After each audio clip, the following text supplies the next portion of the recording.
You getting two players back? Well, I don't know. I think we're all happy at this point in time.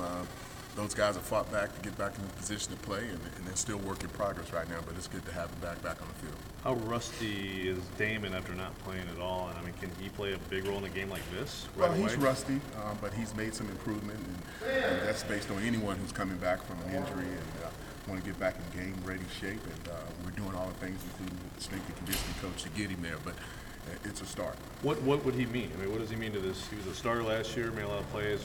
Throwing him into that defensive line, what does it do? Well, it means experience on the defensive line that's played in the games, number one, and he's shown some experience by being on the sideline and helping us out too. But having him back on the field gives us that extra guy to understand what we have to get done against Nebraska, that's for sure. Now you've got a lot of depth there that you didn't necessarily have in the fall camp just because you got some of those other diagrams. Well, that's a fact, and we would like to rotate as many guys as possible through there that we think can be effective against this quarterback and this tailback, and he'll be a part of it. How is Kittredge's conditioning? Is he going to be able to step in and give you maybe a significant amount of reps with his conditioning? Well, at this point, we shall see.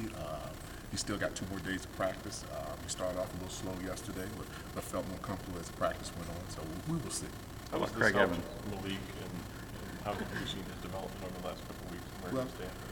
As far as starting with Malik, you start off with 10 or 12 reps. He's averaging about 20 reps a game right now, and we like that progress in what he's doing, and we'd like to see him on the field more. How about Craig Evans? What's his upside right now?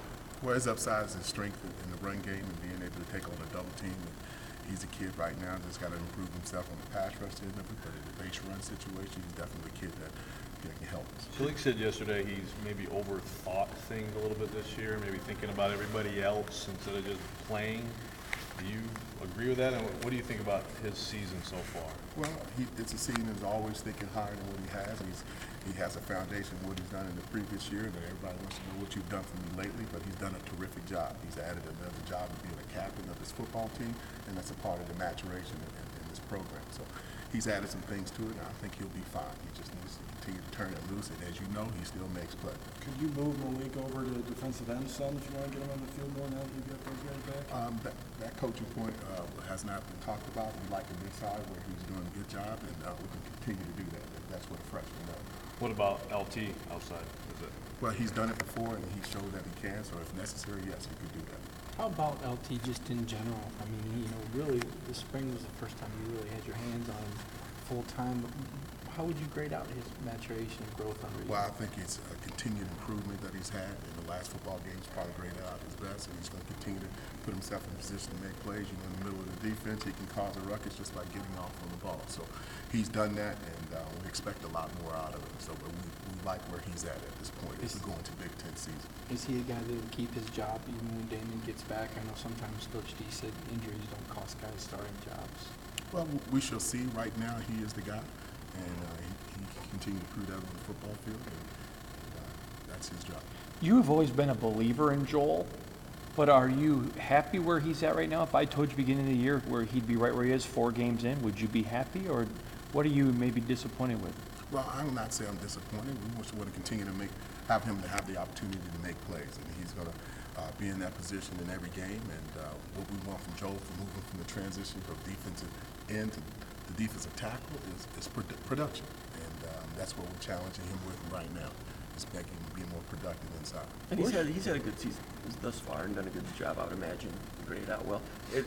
How difficult is it to play however many snaps, 40, 50 snaps, and have a good day overall, but have that one play when maybe against a double team when you give up a little too much? How do you would you just work on that and show film and no is doubt that part we of the work program? on that. We look, research what it takes to handle that type of double team, and he knows what he needs to get done to improve himself in that situation. It's pad level and keep your feet moving. So. How deep can you go with tackle? Or will you go with tackle? Well, we'll go 3 or 4 deep. That's about it.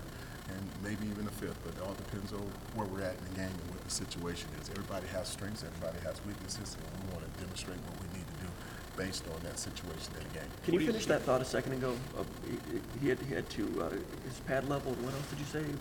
Well, was there more to that answer? No, that's all. Okay. And that's, Mike was being quick ready with to the question. go. Being ready to go, because sometimes you're not ready to go. You're not getting off on the ball and the offense is coming at you. You got to have your momentum going forward. You got to be attacking the line of scrimmage. And in that particular time, He did.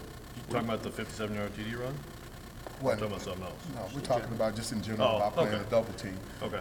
That's part of the plays that was in it, but no, it's just in attacking a line of scrimmage, you got to be ready to go in every play because you're playing inside. Because on that play, I mean, I think Mark said that things weren't quite set, and there was a big gap up front as a result. Is that?